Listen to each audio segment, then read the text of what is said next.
Kasus pelecehan seksual kembali mencoreng dunia kesehatan Indonesia.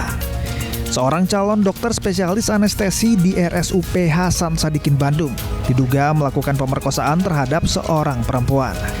Menyikapi kasus tersebut, Kementerian Kesehatan mengeluarkan instruksi untuk menghentikan sementara seluruh kegiatan program pendidikan dokter spesialis atau PPDS Anestesiologi dan Terapi Intensif Fakultas Kedokteran Universitas Padjadjaran selama 1 bulan. Keputusan diambil pada 9 April 2025 untuk memberikan waktu evaluasi internal, memperkuat pengawasan, serta membenahi sistem tata kelola pendidikan dokter spesialis. Di saat yang hampir bersamaan, kasus serupa juga terjadi di Garut, Jawa Barat. Seorang dokter kandungan diduga melakukan pelecehan seksual terhadap pasien di sebuah klinik. Setelah videonya beredar luas di media sosial, pelaku langsung ditangkap pihak kepolisian kurang dari 24 jam. Unit Perlindungan Perempuan dan Anak atau PPA Polres Garut saat ini tengah melakukan pemeriksaan secara intensif. Sudah ada 2 orang korban yang melaporkan langsung tindakan pelecehan tersebut ke pihak kepolisian. Menurut Kapolres Garut AKBP Muhammad Fajar Gemilang, pelaku tidak lagi membuka praktik sejak tahun lalu. Namun, penyidikan tetap dilanjutkan demi menegakkan keadilan. Jadi karena viral tadi malam, langsung kita atensi, polisi membentuk tim khusus baik dari Polres Garut bersama dengan Polda Jawa Barat, langsung menindaklanjut dan alhamdulillah tadi siang sudah kita amankan yang bersangkutan. Demikian kita mendatangi klinik di sekitar Garut, ada klinik Karya Hasta. Didapat informasi memang itu diduga terjadi sekitar bulan Juni 2024, jadi sekitar sudah 10 bulan yang lalu di lokasi. Namun memang sampai dengan saat ini baik masyarakat maupun korban itu belum ada laporan ke Polres maupun ke kantor polisi. Kami meskipun belum ada laporan dan belum ada konfirmasi demikian, tetap kami tindak lanjuti membentuk tim khusus untuk segera mengatensi dan menangani permasalahan-permasalahan ini agar tuntas. Menteri Kesehatan Budi Gunadi Sadikin menyampaikan keprihatinannya terhadap kasus-kasus pelecehan seksual yang melibatkan tenaga medis. Ia menegaskan praktik tak bermoral seperti ini tidak boleh ditoleransi dan penegakan hukum harus berjalan tegas tanpa kompromi. Kemenkes berkomitmen untuk memperkuat sistem pelaporan dan pengawasan internal agar tak ada lagi ruang untuk kekerasan atau pelecehan seksual di lingkungan kesehatan. Kasus-kasus ini menegaskan urgensi reformasi etika dan profesionalisme di lingkungan tenaga medis agar dunia kesehatan kembali menjadi tempat yang aman dan terpercaya bagi masyarakat.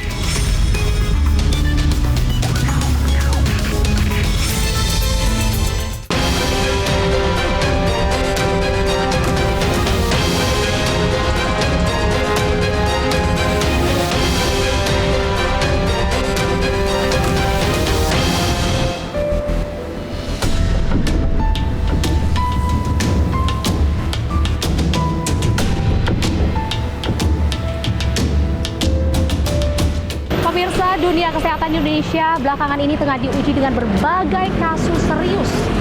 Di antaranya adalah kasus pelecehan seksual di RSHS Bandung, selanjutnya adalah pelecehan di Garut, dan hingga ada juga kasus perundungan massa dari pendidikan. Lalu bagaimana tanggapan dari Ikatan Dokter Indonesia menyikapi hal tersebut? Dan langkah ataupun upaya apa yang dilakukan untuk menciptakan suasana yang lebih aman, lebih baik, profesional, bahkan bisa dipercaya oleh semua pihak. Ikuti perbincangan saya bersama dengan Ikatan Dokter Indonesia, yakni dengan ketuanya Dr. Slamet Budiarto di One on One.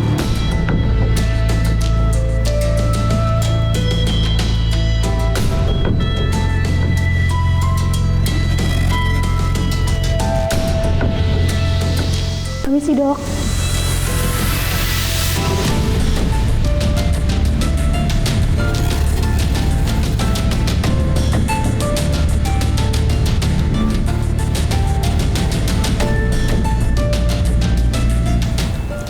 Ya pemirsa, saat ini saya Anita Dewi sudah bersama dengan Ketua Umum PBID, Dr. Slamet Budiarto, SHMH Kes.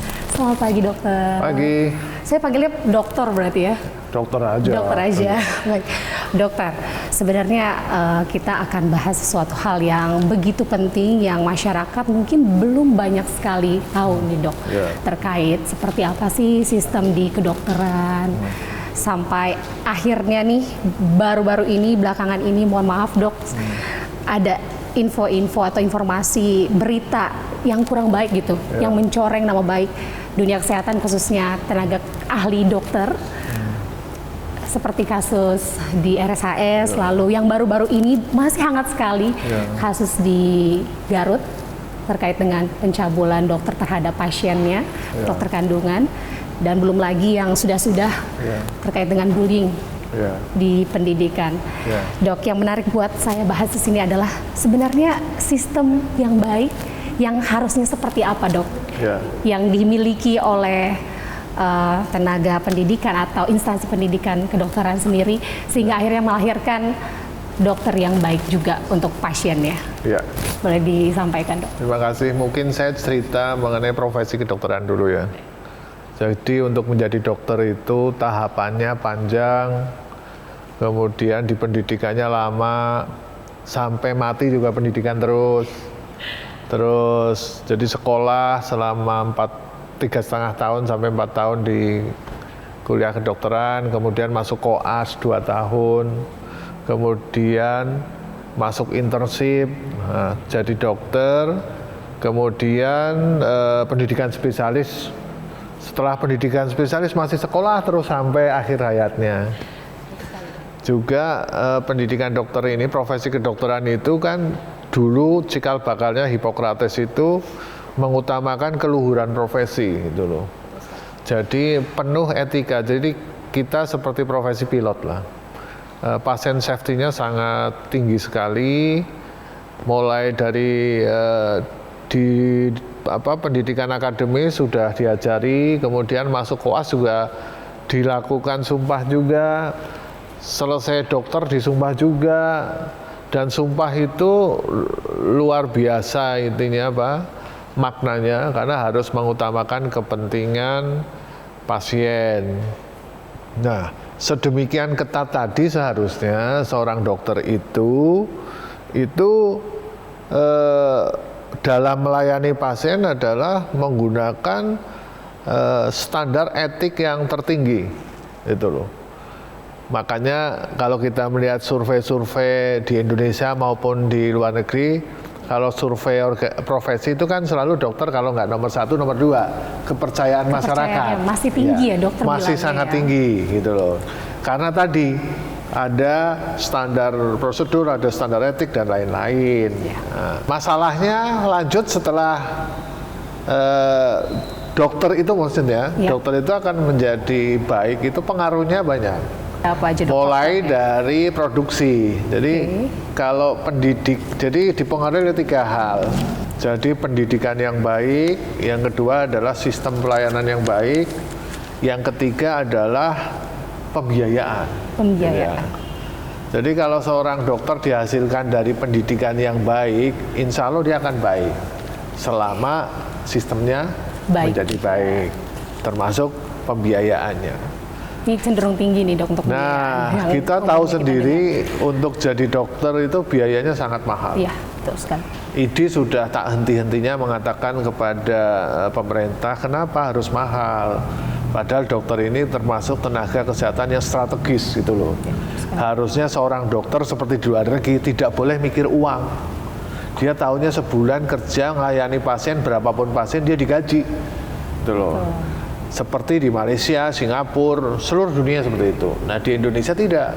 Per pasien kita obati dapat uang, nggak ada pasien tidak dapat uang. Akhirnya efeknya saingan antar dokter rebutan pasien. Rebutan pasien betul sekali. Di luar negeri nggak ada, karena masing-masing batasannya adalah jam. Jadi standarisasi sendiri ya dok? Standarisasi sendiri. Itu sistem kita yang belum baik. Kita kembali kepada sistem pendidikan. Jadi sistem pendidikan kita harus diperbaiki, utamanya pembiayaan. Yang kedua adalah jam kerja, terutama yang pendidikan profesi, baik dokter atau koas maupun spesialis. Di negara-negara Eropa itu kita dibatasi 40 sampai 50 jam per minggu. Itu Eropa. Sementara untuk kita yang berlaku saat ini seperti apa? Untuk kita batasannya nggak jelas. Itu beda-beda. Beda-beda. Kemarin Kementerian Kesehatan mengeluarkan surat edaran 80 jam. 80 jam. 2 kali lipatnya standar Eropa. Nah, jadi itu pangkal permasalahannya. Jadi kita pendidikan profesi itu kan melayani pasien, ya kan. Yang harus dilindungi adalah pertama pasien itu sendiri. Betul sekali. Yang kedua dirinya sendiri juga harus dilindungi. Yang ketiga adalah institusinya. Kalau 80 jam atau di atas itu, maka dokter akan kelelahan. Betul. Bagaimana dia bisa sehari operasi sekian kali karena 80 jam per minggu. 80 jam tersebut. Sehingga akan mengancam pasien safety untuk pasien. Begitupun juga dengan dokternya capek. Nah, ini yang harus diperbaiki. Yang ketiga adalah pembiayaan. Jadi di luar negeri itu pendidikan residen itu dibayar. Jadi di Indonesia selama 4 sampai 5 tahun sekolah spesialis ya itu tidak dibayar. Ada insentif ya, tapi tidak ala kadarnya lah. Tidak sesuai dengan angka keekonomian. Itu sudah bertahun-tahun. Harusnya seorang residen itu dibayar. Akibatnya apa? Waktu sudah tersita, ya kan? Ya.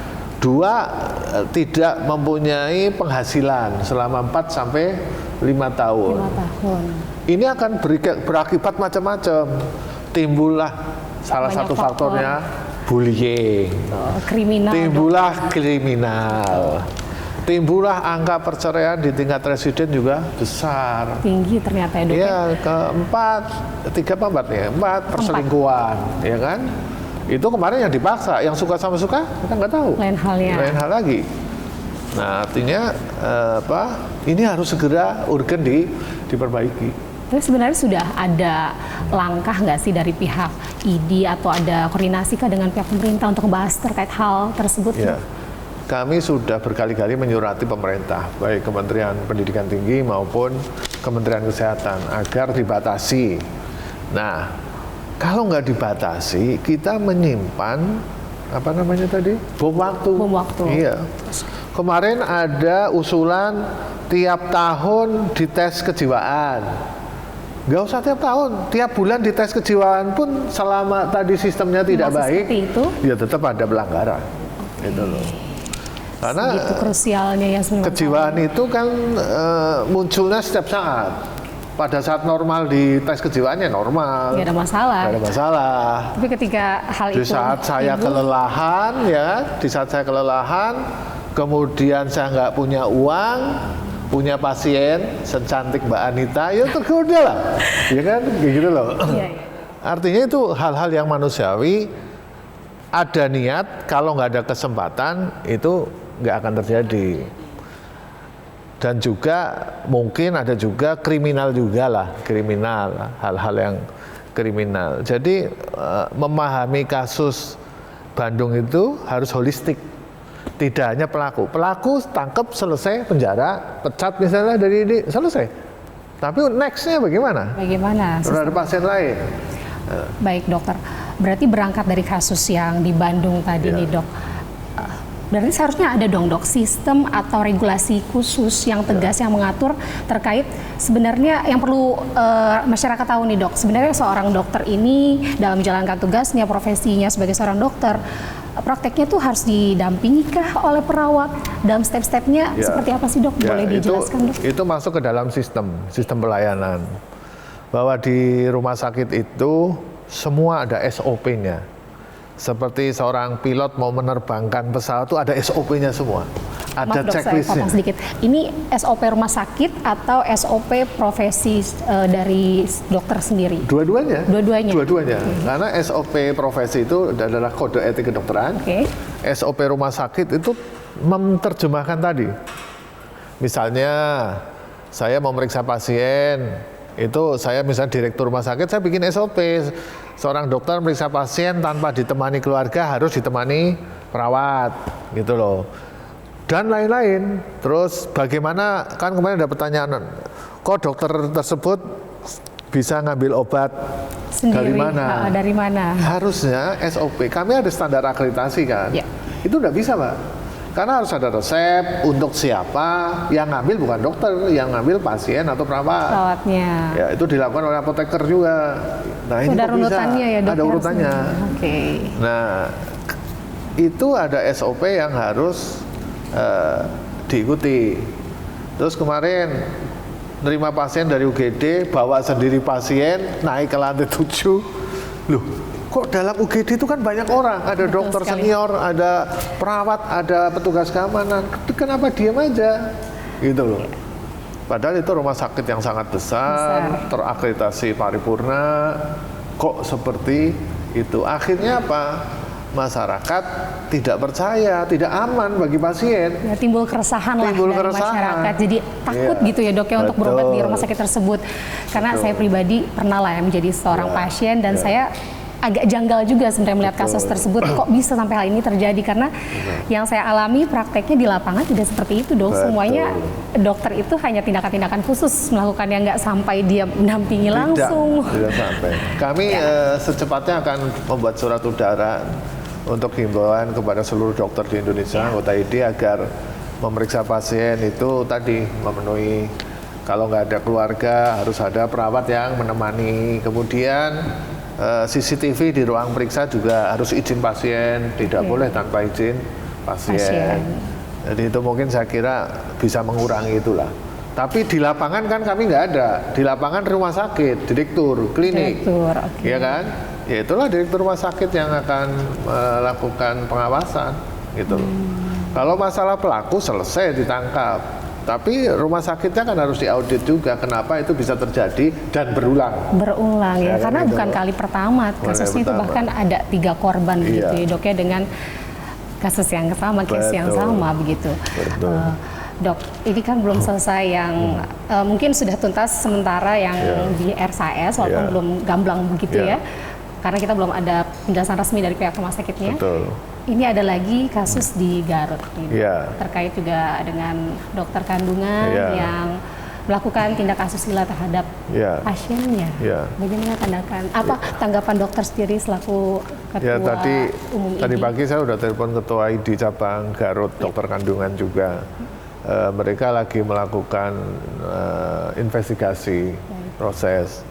Dan apalagi ada CCTV di situ ya, saya nggak tahu siapa yang nyebar. Kok ada CCTV Bisa di tersebar, ruang praktek ya. gitu loh kan. Kita lagi melakukan tindak lanjut. Karena itu berada di luar rumah sakit, ID punya kewenangan untuk ke situ. Jadi kalau beradanya di luar rumah sakit, ID bisa tindak Kalau rumah lanjut. sakit kan institusi yang ada direkturnya, Baik. gitu loh. Ya intinya memandang masalah ini harus secara holistik dari berbagai sudut, ya. Jangan tiba-tiba ada kasus, oh ini jangan. Kita membuat penyelesaian bukan saat itu tapi ke depannya, gitu loh. Jadi seperti itu. Baik dok, berarti untuk kedepannya ini dari ID sendiri ada rencana ya dok ya untuk menyusun pedoman khusus kah atau SOP yang harus dijalani, dipatuhi oleh semua anggota ID terkait juga dengan untuk mencegah hal-hal yang tidak diinginkan lah, seperti Iya. halnya kasus kekerasan seksual di lingkungan rumah sakit ataupun di klinik. Betul. Akan ada Ya seperti kami itu, Dok, akan rencananya. melakukan advokasi dalam waktu dekat, utamanya adalah jam kerja sama insentif untuk residen. Kami akan berkonsultasi kepada Komnas HAM apakah itu masuk pelanggaran HAM atau tidak, karena pelanggaran jam kerja, pelanggaran tidak dapat upah itu kan termasuk pelanggaran HAM. Yang kedua, kami sudah nyurati Menteri Pendidikan Tinggi, misalnya dalam penerimaan residen dan lain-lain. Kita akan memberi masukan tes-tes apa yang dibutuhkan. Tapi sekali lagi tes kejiwaan itu tidak bisa jamin, tidak ada. Karena itu gangguan jiwa itu muncul sesaat, itu loh. Yang bisa tahu itu siapa? Orang sekitarnya. Orang sekitarnya, pengawasan gitu loh. Ahli jiwa nggak tahu. Berarti justru itu bisa diketahui oleh orang terdekat, berarti keluarga, perawat ya, yang sering bersinggungan lah ya dok di kerja. ruangan kantor itu bisa. Kalau pengawasannya berjalan dengan baik. Balik lagi ke sistem ya dok ya yang berjalan. Berarti PR-nya adalah untuk menciptakan dokter yang baik, mulai dari pendidikan dok ya, karena akarnya dari situ sistem yang baik dan pembiayaan. Jadi ke depan memang saya akan advokasi kepada pemerintah pusat agar dokter itu jangan mikirin uang. Jadi dia ditanggung, jadi dia kerja aja. Jadi misalnya ada pasien datang, dia nggak mikir uang, tapi mikir bagaimana pasien ini sembuh, bagaimana pasien ini selamat, seperti di luar negeri. Nah kita kan enggak. Nah berarti kalau untuk kiblatnya kita sendiri nih dok, untuk terkait dengan aturan tadi, Malaysia dengan kita kan berbeda. Kita tuh acuannya ke mana dok? Ya, kita acuannya satu undang-undang yang berlaku, kan 40 jam. Di Eropa ya sama, ada 40, ada 50 jam. Di Amerika memang 80 jam, tapi angka bunuh diri di Amerika itu tinggi sekali untuk presiden. Makanya tidak perlu dicontoh. Kalau kita mau mencontoh ya Eropa yang punya safety-nya yang sangat tinggi, ya kan? Baik, berarti dengan terkait masalah sistem ini memang itu harus kita perbaiki, dirombak lagi ya dok ya. Dan untuk dari dokter sendiri pihak ID masih menunggu ya koordinasi dengan pemerintah. Terus yang utama lagi adalah edukasi untuk masyarakat. Jadi di pendaftaran, ini dari sisi rumah sakit harus dibuatkan SOP jika pasien datang sendiri, mau laki mau perempuan, itu ditawarkan gitu loh, atau dibikin peraturan nanti ditemani oleh suster atau apa, itu di pendaftaran harus sudah dimulai, sudah mulai dikasih tahu penjelasan ya dok sehingga kalau pasien belum tahu, harusnya peran aktif dari pihak rumah sakit. Oh nanti kalau diperiksa harus didampingi kan itu. Yang kedua, masyarakat juga harus diedukasi, pakai flyer, pakai apa. Kalau diperiksa sebaiknya ada pendampingnya. Kalau nggak ada keluarga, ya dengan perawat, dengan petugas lain. Untuk apa? Satu, untuk mengurangi hal-hal yang tidak diinginkan. Kalau perempuan ditemani perempuan, laki bisa ditemani laki. Karena kalau pas buka aurat kan begitu kan. Terus kan. Memang sebaiknya seperti itu. Tapi harus izin pada pasiennya dulu berkenan. Kalau pasiennya nggak berkenan ya gimana? Iya, benar sekali dokter. Baik dok, berarti ini tidak bisa bekerja atau berdiri sendiri ya dok? Tidak bisa berdiri sendiri. Koordinasi dengan instansi yang terkait juga, terkait mungkin tadi kan dokter bilang perlu ada penjelasan. Berarti butuh ada sosialisasi kepada masyarakat. Betul. Agar mengetahui seperti apa sih step by step-nya yang harus dilakukan ketika periksa ke dokter gitu ya. Oke, baik dokter. Dari sisi masyarakat, sisi dokternya juga harus dipenuhi haknya, sisi rumah sakitnya juga sistemnya diperbaiki, pengawasan, sistem pendidikannya, jam kerjanya itu harus diperbaiki. Kalau mau tercapai hasil yang pendidikan yang baik. Dokter yang baik dihasilkan dari pendidikan yang baik. Ya kan? Oke. Dokter yang baik dihasilkan oleh pendidikan yang baik. Jangan kemana-mana pemirsa, One on One akan segera kembali karena topik pembahasan kita semakin seru nih dengan Ketua Umum PBID Dr. Slamet Mudiarto.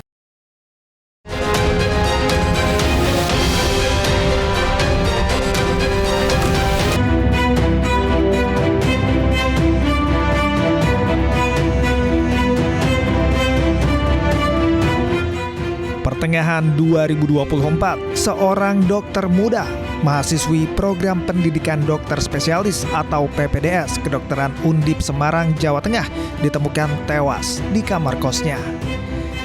Saat olah tempat kejadian perkara, polisi menemukan sejumlah obat-obatan serta buku harian korban yang berisi keluhan karena mendapat tekanan dari seniornya.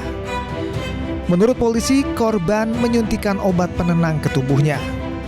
Polisi juga berkoordinasi dengan pihak Universitas Diponegoro atau Undip Semarang dan RSUP Dr. Karyadi untuk melanjutkan penyelidikan kasus ini.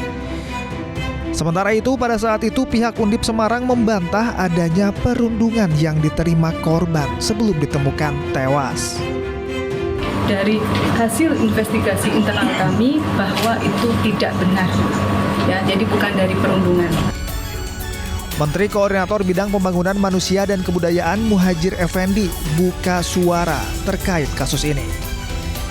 Muhadjir menegaskan pendidikan yang diberikan oleh senior harus mengutamakan etika dan mengingatkan setiap organisasi profesi agar tidak melakukan praktik senioritas yang merugikan mahasiswa.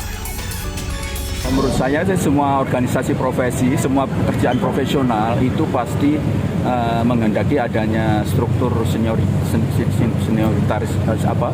hierarki senioritas itu, karena misalnya fakultas kedokteran itu profesi dokter itu tidak bisa dihindari, karena misalnya nanti untuk uji kompetensi itu harus dilakukan oleh dokter senior. Disitulah senioritas pasti berlaku. Cuman memang harus ada etika, ada norma yang betul-betul ditegakkan di dalam profesi-profesi itu, termasuk kedokteran. Selain itu, pemerintah juga telah memiliki undang-undang kesehatan yang dapat mengatur dan mengintervensi praktik senioritas agar kejadian serupa tidak terulang kembali. Pada saat itu, polisi kembali melakukan penyelidikan di kamar kos dokter muda PPDS Undip yang ditemukan tewas di kamar kosnya di Jalan Lempong Sari Raya, Semarang. Dari lokasi tersebut, polisi menyita CCTV dan rekamannya. Selain memeriksa rekaman CCTV, polisi juga menyelidiki kamar yang ditempati oleh dokter PPDS tersebut. Dari penyelidikan sementara, polisi menemukan sejumlah obat-obatan, termasuk jarum suntik yang masih terisi cairan diduga obat anestesi. Sementara itu, dari hasil visum diperoleh juga keterangan korban meninggal akibat mati lemas. Namun, polisi tidak melakukan otopsi karena adanya permintaan dari keluarga korban dan tidak ditemukan tanda kekerasan di tubuh korban. Polisi juga terus melakukan koordinasi dengan pihak Undip untuk melanjutkan penyelidikan kematian dokter muda ini. Kasus ini menyisakan luka dalam dunia pendidikan kedokteran Indonesia. Reformasi seakan menjadi harga mati, terlebih dalam praktik senioritas yang dapat merugikan para peserta didik. Apakah reformasi yang diidamkan akan berbuah nyata?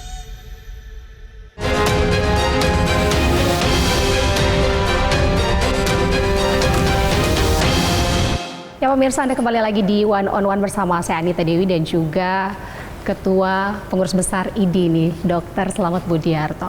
Dokter, ini kita tadi sudah bahas terkait dengan sistem yang berjalan di IDI sendiri dan juga skala besar di dunia kedokteran. Dan dok, selama ini kan mungkin nih masyarakat nih image-nya semakin ke sini berpikir bahwa kalau pengen berobat ke dokter itu, mohon maaf ya, image-nya kadang-kadang biayanya mahal nih dok. Ini sebenarnya kalau untuk dari IDI dok, bisa nggak sih ada upaya untuk menekan biaya pendidikan tersebut agar menjadi solusi kolaboratif begitu, entah dengan pemerintah agar menjadi lebih rendah atau turun lah paling tidak angkanya dok? Ya memang ini masalah besar dok, biaya pendidikan dokter, karena efeknya sangat damage-nya besar yang berakibat pada setelah lulus. Ya. Jadi ini harus menjadi perhatian pemerintah bahwa pendidikan dokter itu merupakan pendidikan untuk tenaga kesehatan strategis. Yeah. Karena stabilitas ketahanan kesehatan nasional itu kan, kalau kesehatan kan dokter lah. Di rumah sakit kan orang cari dokter, di klinik orang cari dokter. Nah, artinya bahwa pemerintah harus hadir. Dulu waktu saya sekolah ya, masuk kedokteran 91 itu, saya SPP saya 1/5 gaji ayah saya sebagai pegawai negeri. Okay. Nah, sekarang mungkin 5 kali lipat dari gaji pegawai negeri. Nah, ini kan artinya harus ada subsidi yang dari pemerintah kan. Pendidikan, kesehatan itu kan utama sebuah negara bagus dan tidak kan dilihat dari SDM-nya. SDM-nya itu ya pendidikan dan kesehatannya. Yang kedua, sekarang hampir 80-90% pasien itu sudah di-cover BPJS. Ya, betul. Dengan segala kekurangannya, BPJS ya bermanfaat untuk untuk rakyat. Untuk rakyat. Kita kalau berobat di Malaysia, di Singapura, di Eropa itu ketemu dokter spesialis itu bisa butuh waktu 2 minggu. Paling Untuk cepat. 2 minggu paling Iya. cepat, Dok. Atur jadwalnya. Bisa sebulan, bisa 2 bulan. Nggak bisa langsung. Nah, di kita, hari ini kita minta rujukan ke puskesmas, nanti siang bisa ketemu dokter spesialis. Atau besok bisa ketemu spesialis. Di Malaysia kenapa bisa terjadi seperti itu, Dok? Karena mereka sistem rujukannya ketat. Oke. Memang betul-betul dibagi, misalnya dokter spesialis ya maksimal meriksa misalnya 20 pasien misalnya. Oke, jadi ada batas Ya. maksimalnya Jadi ya. antara kualitas dan kuantitas inilah yang menjadi dilema di Indonesia. Indonesia baru taraf kuantitas. Kuantitas itu artinya seorang pasien ketemu dokter spesialis bisa setiap saat, tapi resikonya dia diperiksa dalam waktu yang singkat. Gitu loh.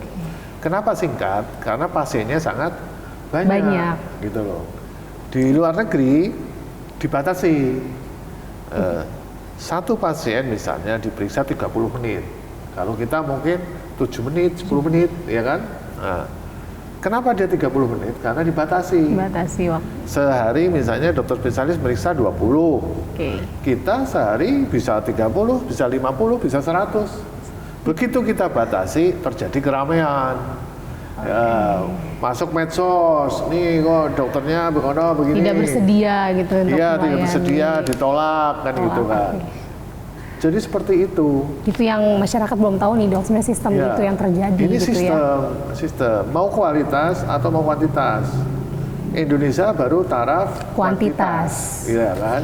Yang penting seorang dokter butuh dokter spesialis dirujuk dari dokter umum, dia bisa ketemu itu aja.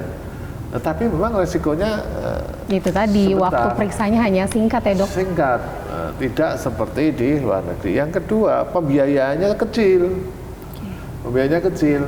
Sehingga Yang diterima oleh dokter spesialis yang diterima tersebut. oleh seorang dokter, gitu loh. Mungkin jasa medik atau jasa konsulnya 1/5 dari pasien umum di luar BPJS, atau mungkin 1/8, 1/10-nya. Nah, makanya saya mengapresiasi ke dokter Indonesia dengan dibayar hanya segitu, dia tetap aktif melayani pasien, gitu loh. Tidak membeda-bedakan. Karena dokter di luar itu sudah tidak memikirkan lagi. Tidak memikirkan, gitu. Dia akan fokus terhadap pasiennya ya, Dok. Dokter Indonesia dibayar sangat kecil, dia ikhlas melayani. Jadi melihat sisi dokter jangan dari sisi negatifnya doang. Ratusan dokter melayani pasien BPJS. Itu dari Sabang sampai Merauke, ya kan. Hanya sekian persen lah yang pasien umum gitu loh. Ya, memang ini harus kita apresiasi untuk dokter-dokter kita. Jadi masyarakat atau pemerintah atau DPR harus melihat yang besar itu tadi gitu. Oh, dokter Indonesia dibanding di Penang, di Malaysia dibodoh-bodohin, dokter Indonesia bodoh, nggak bisa mendiagnosa. Ya. Bagaimana bisa mendiagnosa dengan waktu yang begitu kualitasnya belum tercapai, gitu loh. Padahal kalau di dalam teori ini anamnesa itu wawancara. Kalau lama itu sudah bisa 70% mendiagnosa sebelum pakai alat-alat lain. Asal ada waktu ya. Asal ada waktu itu tadi ya, Dok ya. Sementara ini di Indonesia yang terjadi adalah prakteknya hanya singkat untuk bertemu dengan dokter spesialis sendiri. Kedua, alat kesehatannya lebih canggih di luar negeri. Kenapa? Ya karena di sana nggak ada pajak kan untuk obat dan alkes. Jadi sistem ini benang kusut ini harus diuraikan. Gitu. Pangkal masalahnya di mana? Gitu. Mengurai benang kusut dari sistem tersebut. Dok, selain biaya yang tinggi nih, Dok, sejumlah tradisi dalam dunia pendidikan kedokteran ini juga dianggap cukup menekan begitu ya, Dok ya. Lalu bagaimana untuk IDI sendiri melihat hal tersebut, Dok? Maksudnya menekan gimana? Gimana ya, Dok? Yang menekan itu lebih kepada pingin sekali, Dok, gitu kan, untuk menjadi dokter. Iya, untuk pendidikan itu. Apakah ada solusi sendiri, Dok, dari IDI gitu? Terhadap profesi dokter itu sangat tinggi sekali. Sekarang ada 117 fakultas kedokteran. Jumlah dokter umum sudah melebihi dari kapasitas. Sudah kurang lebih 1/1.700. 1/1.700. Padahal idealnya itu 1/3.000 sampai 5.000 penduduk. Ini sudah 1/1.700, artinya dokter umum sudah berlebih. Mungkin distribusinya ada puskesmas yang belum ada dokternya, itu masalah lain. Tapi dari sisi jumlah sudah cukup, lebih dari cukup. Tapi FK-nya banyak, peminatnya juga banyak. Di pendidikan dokter itu kan mengemukakan etika, kita menghormati guru kita, menghormati senior kita, penuh tekanan. Itu karena untuk tadi agar menghadapi pasien bisa dengan baik, dengan optimal. Jadi gitu.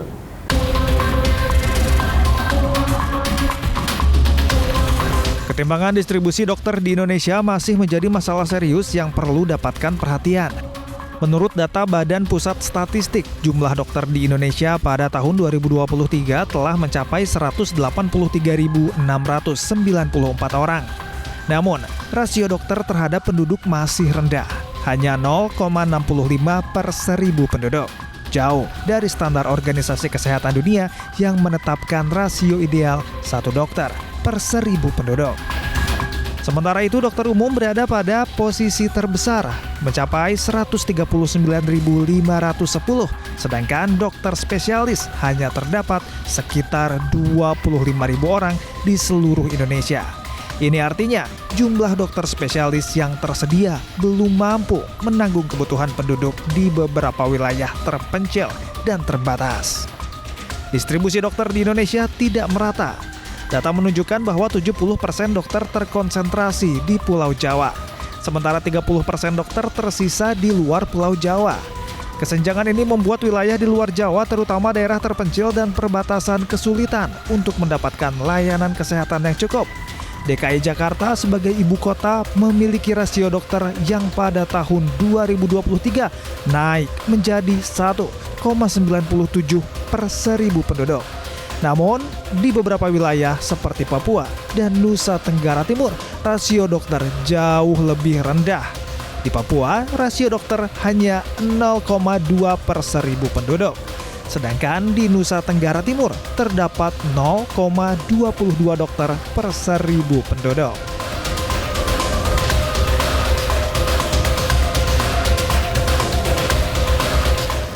Baik dok, kalau untuk tingkat kelulusan dari UKM PPD, ini kan masih rendah dok ya. Apa penilaian IDI terhadap kualitas lulusan kedokteran saat ini dok? Dokter itu learning by doing. Artinya seorang dokter semakin pandai, semakin doing. Karena banyak jam terbangnya gitu ya dok? Jam terbangnya tinggi. Berapa ribu jam. Jadi nggak bisa ditentukan oleh satu ujian hari itu juga. IDI sudah mengusulkan kepada Kemendikti agar ujian UKM PPD itu tidak menentukan lulus atau tidak, tapi untuk menilai apakah FK-nya bermutu atau tidak. Karena kan dokter tidak dilatih satu hari ujian dia pintar atau dia tidak gitu.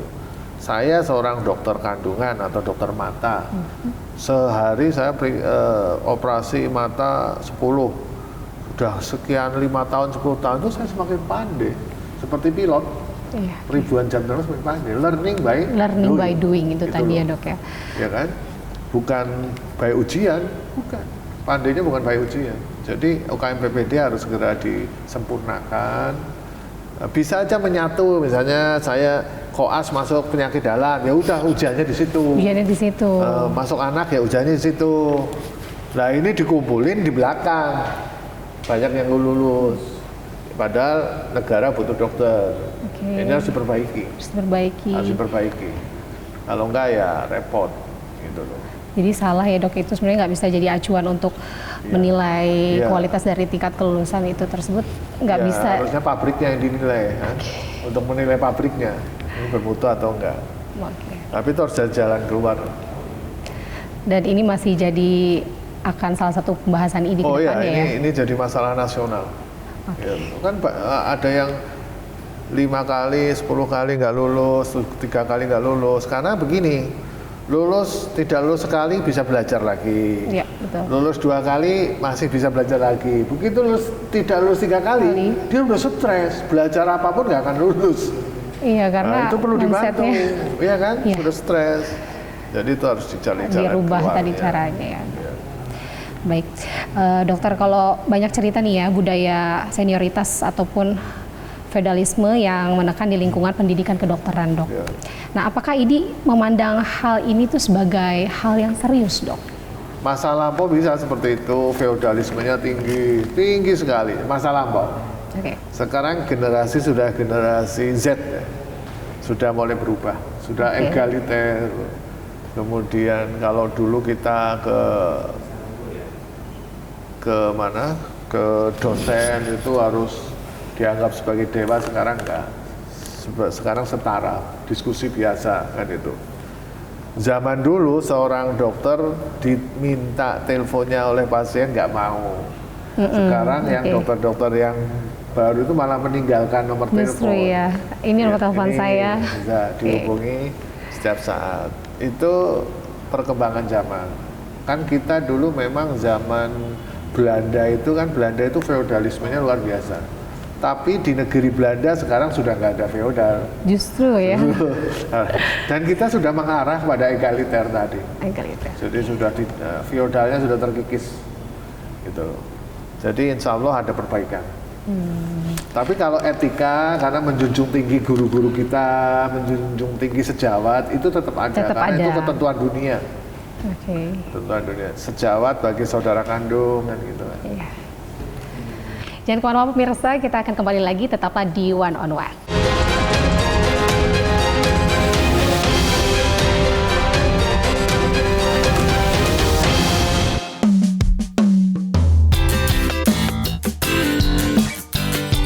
Dr. Slamet Budiarto dilantik sebagai Ketua Umum Pengurus Besar Ikatan Dokter Indonesia periode 2025-2028. Pelantikan ini dilakukan oleh Menteri Kesehatan Republik Indonesia Budi Gunadi Sadikin di Hotel Grand Mercure, Kemayoran, Jakarta. Dalam sambutannya, Slamet Budiarto tegaskan komitmen IDI untuk menjadi mitra strategis pemerintah dalam meningkatkan kualitas kesehatan masyarakat dan menjaga ketahanan nasional di bidang kesehatan. Dalam menjalankan estafeta kepemimpinan yang kini ia pegang, sederet permasalahan mulai bermunculan. Tanggapi ini, Slamet Budiarto tegaskan, IDI akan terus kawal kasus ini. Kami sangat tertampan, makanya kami sangat mengutuk, dan kalau perlu secara kriminal ya harus ditegakkan hukum. Kami di IDI sudah melakukan proses, tapi kan kami menunggu hasil penyelidikan dan penyidikan. Tapi prinsip IDI tidak mentolerir dan mengutuklah hal tersebut karena melakukan perbuatan yang tidak senonoh di dalam rumah sakit. Itu yang sangat memprihatinkan sekali. Karena yang melakukan penyelidikan kan polisi, jadi kami belum tahu. Kami menunggu, kami membantu Polda Jawa Barat melalui di wilayah Jawa Barat untuk membongkar semua lah. Jangan-jangan ada kasus lain. Slamet Budiarto tegaskan langkah preventif untuk mencegah kasus kriminal yang dilakukan dokter nakal perlu dikawal oleh sistem yang jelas. Perubahan sistem dipercaya bisa menjadi langkah akurat dalam mengawal dunia kesehatan yang lebih baik.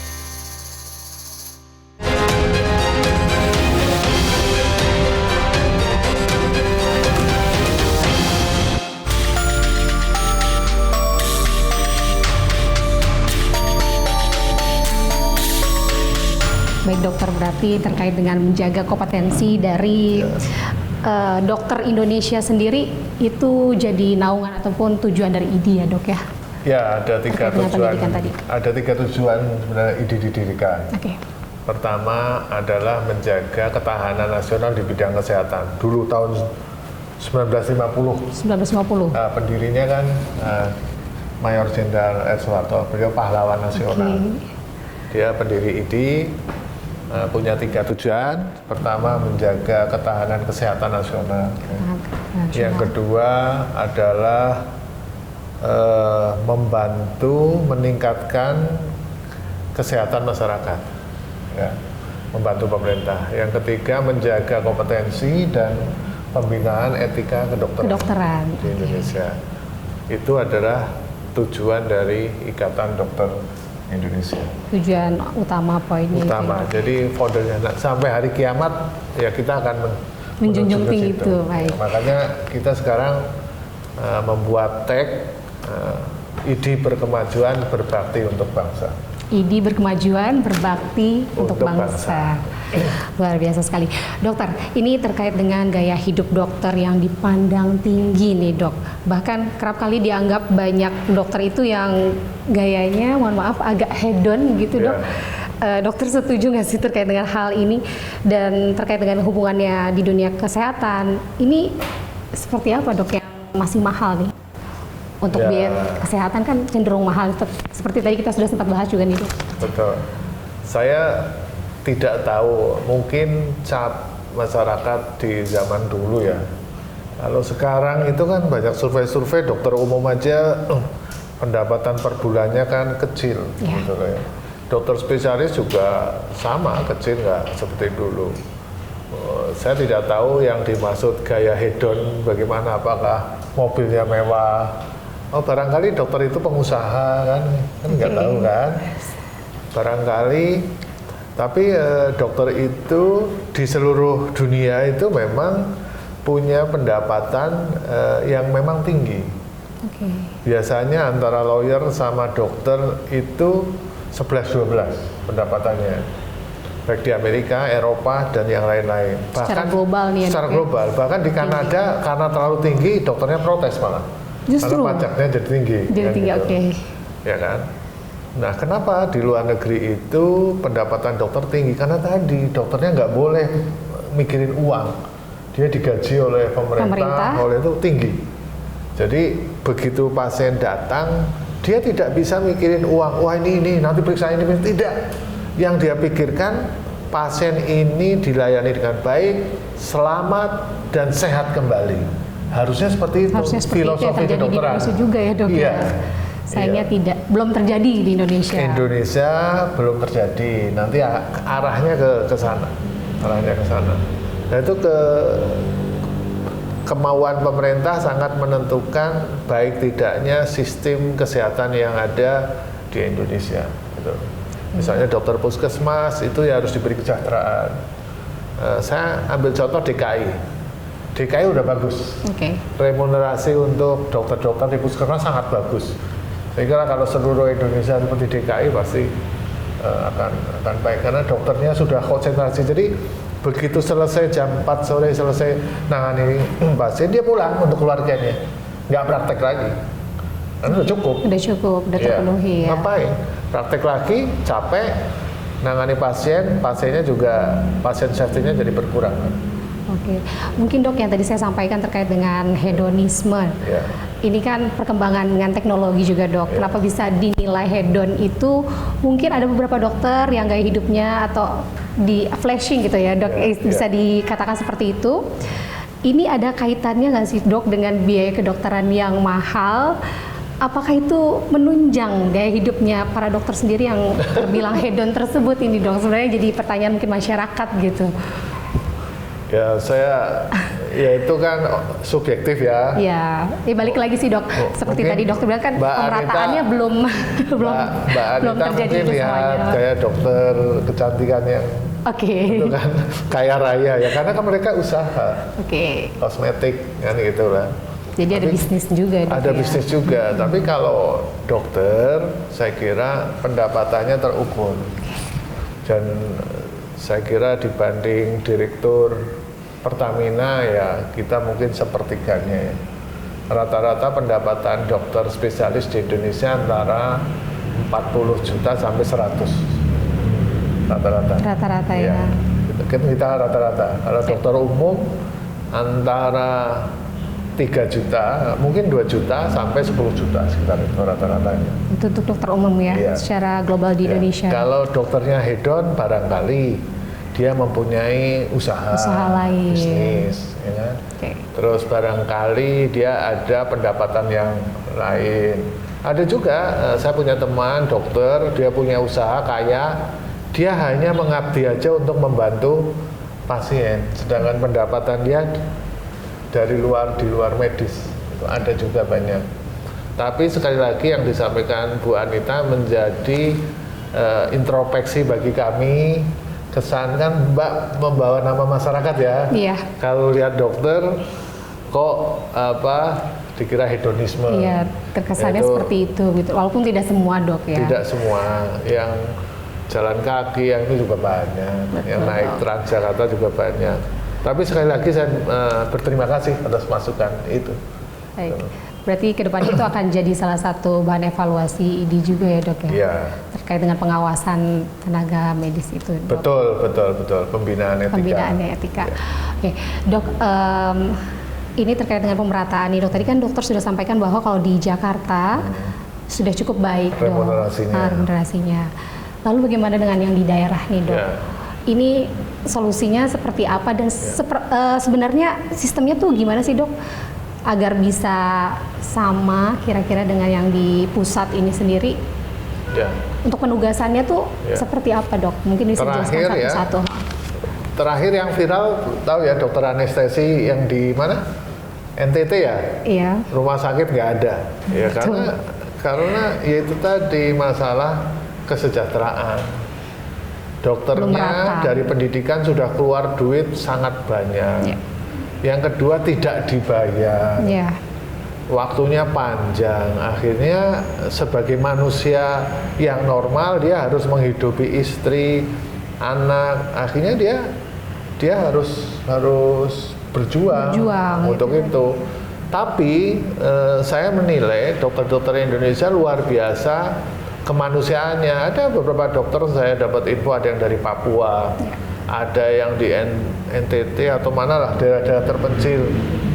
Mereka bisa 3 sampai 6 bulan belum dibayar. Dia buka rumah makan Padang, buka apa, sampai sebegitunya. Tapi dia tetap berjuang untuk kemanusiaan di daerah tersebut. Nah, kembali lagi kepada pemerintah. Ya, kami menghimbau kepada pemerintah, belanjalah SDM, kurangi belanja alat-alat kesehatan. Alat kesehatan dibutuhkan, tapi belanja SDM jauh lebih penting.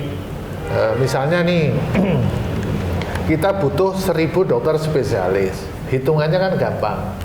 1.000 dokter spesialis ditempatkan di daerah-daerah luar terpencil. Anggap aja satu spesialis 100 juta. Ya. Berarti kan 1 triliun per 100 miliar ya. 100 miliar per bulan kali 12. Berarti 1,2 triliun per tahun. Tapi dokternya semua vaskes di daerah terpencil perbatasan kan tercukupi. Iya kan? Sekarang kan bayangkan, Mbak, ada di sebuah kabupaten dokternya nggak lengkap, tapi ada sebuah tambang di tengah hutan dokternya lengkap. Masalahnya di mana? Masalahnya tadi kesejahteraan yang belum rata ya, Dok, ya. Iya, dokter kan mikirkan anak, istri harus sekolah kan gitu. Iya, karena dokter juga manusia nih. Dokter juga manusia. Berbakti pada nusa bangsa itu nomor 1. Ya. Tapi kalau negara mampu membayar dengan rasional, tidak dibayar secara rasional, itu namanya dolim, ya kan? Kasihan dokter-dokternya. Jadi kembali lagi, belanja SDM lebih baik daripada belanja sarana prasarana. Gitu. Kita belum tahu, ada juga info 500 puskesmas nggak ada dokternya. Padahal tadi saya cerita ya, dokter umum kita sudah lebih dari cukup. Kan ini hanya masalah distribusi. Misalnya dokter umum nih digaji 30 juta per bulan, 30 kali 500, 15 M kali 12 kan cuma berapa? 180 miliar lah. Tapi puskesmas terisi semua. Iya. Kita nggak bisa ngandalkan dari pemerintah daerah. Pemerintah pusat harus turun. Kalau pemerintah daerah nggak bisa mengadakan dokter, pusat harus menyediakan dokter-dokter tersebut. Karena itu perintah Undang-Undang Dasar 1945. Oke, sudah tertuang di situ sebenarnya ya.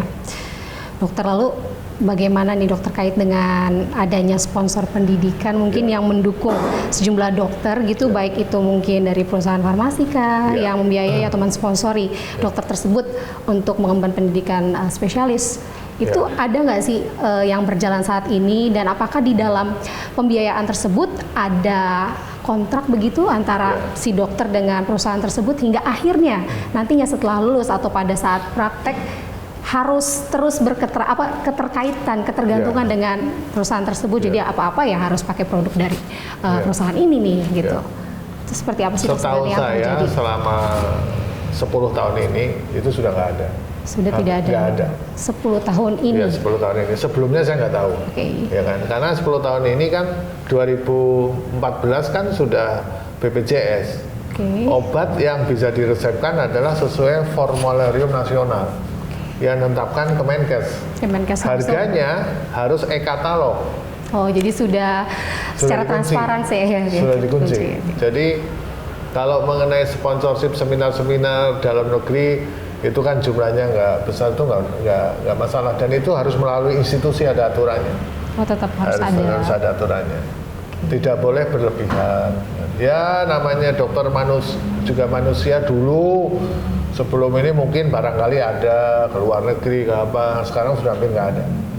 Gitu. Sejak era BPJS, karena hampir 90% pasien BPJS. Oke. Gitu. Baik dokter. Tadi kalau untuk dokter sendiri di era kepemimpinan dokter ini, boleh tadi saya kutip dok, memberikan tadi apa dok slogannya, boleh disebutkan kembali dokter? ID berkemajuan. ID berkemajuan. Berbakti untuk bangsa. ID berkemajuan, berbakti untuk bangsa. Ya. Baik, pemirsa, kita doakan bersama semoga di era Dr. Slamet Budiarto ini selaku Ketua Pengurus Besar ID bisa tercipta ya dok. Amin. Yaitu ID berkemajuan, berbakti untuk bangsa. Saya Anita Dewi pamit undur diri, tetaplah di One on One untuk di episode berikutnya. Terima kasih dokter.